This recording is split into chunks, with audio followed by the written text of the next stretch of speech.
Hello everyone, I wanted to do a quick build guide on the build I've been playing for PoE2 since it launched.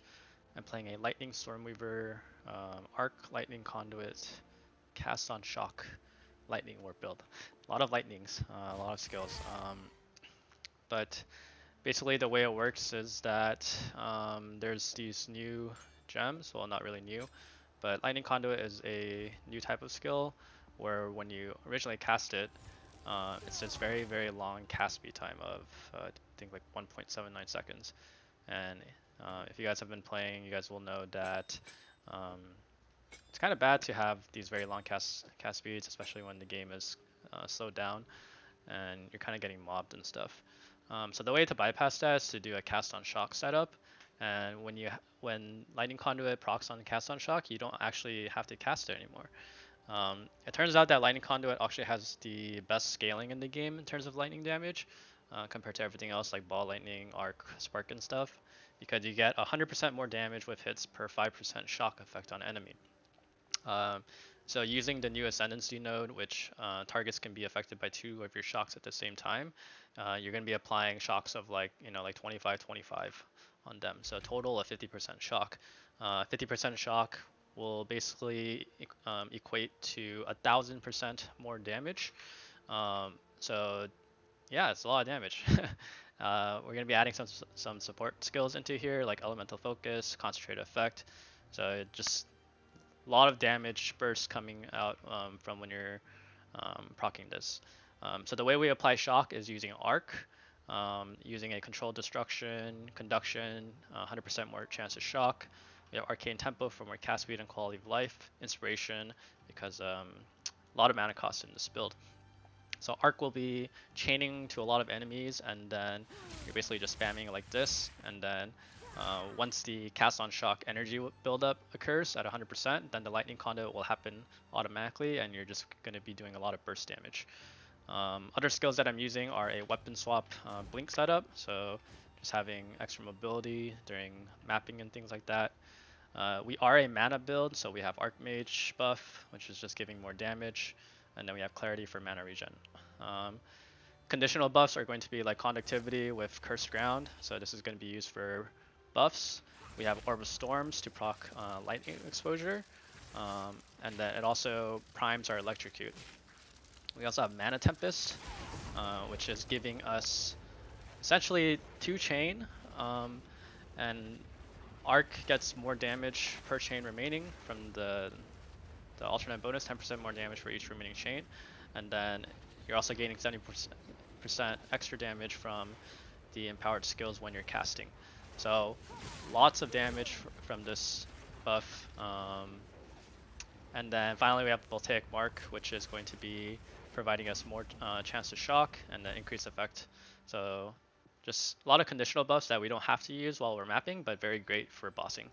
And then finally we have Lightning Warp, which is going to be kind of our clear skill and also mobility.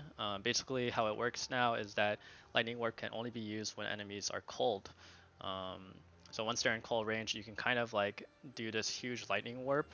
And imagine there's like 20 mobs and stuff, and then you're just going to be spamming it non-stop. To kind of show you a video of that, let me see if I can find it.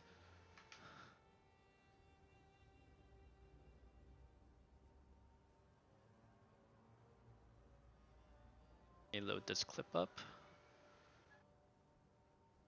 So here's being surrounded by a pack of mobs, and Lightning Warp is proccing, and then every time it's just gonna get enemies low, and then it's kind of like a flicker strike kind of setup. So pretty fun skill, and I don't know, just been fun using it. Okay, necessary uniques are going to be Kotoko's Current. There's a new ailment in PoE2 which is called Electrocution, and what that does is that it will stun enemies for 5 seconds. And what this unique does is that it basically contributes to the electrocution buildup a lot faster, and you're just going to be stunning the entire screen and bosses. And when the boss is stunned, that's when you can, like pop Mana Tempest, Conductivity, Voltaic Mark, and then just do tons of damage until your mana hits 0. Other uniques that are necessary is 50% is Midnight Braid, because it gives you 50% of damage taken recoup as mana, and since we are a mind over matter setup where all of our damage is taken before life, we're gonna want a lot of recoup. So we also have this node too. So we're getting around like 70% damage taken recouped as mana, just to help sustain our life and sorry, just to sustain our mana better.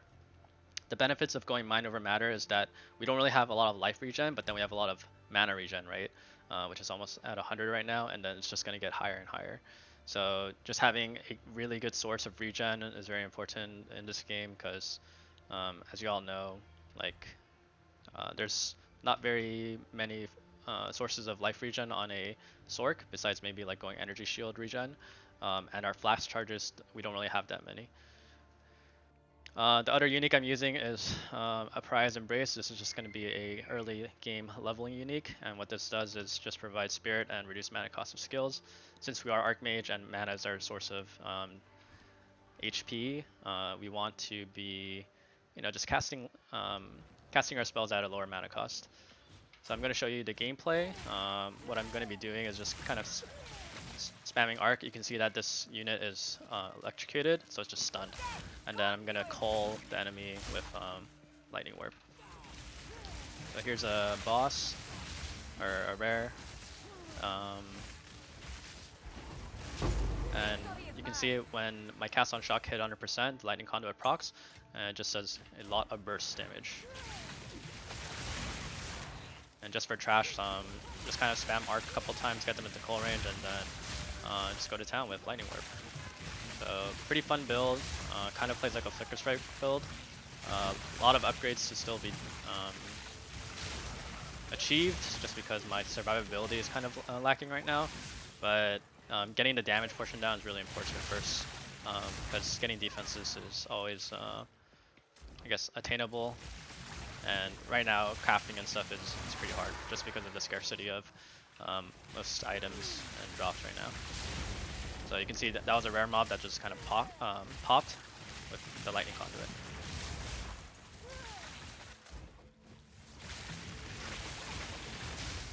And this is without even like connectivity and stuff. So you can see a lot of damage just being dished out. But that's kind of how the gameplay is done. It's been pretty fun. Yeah, hope you guys enjoyed the video. I'll be posting a mobile index guide as well if you guys want to follow along, and I'll be posting more updates as I tweak and fine tune and streamline this build more in the future. Alright, thanks for watching guys, bye bye.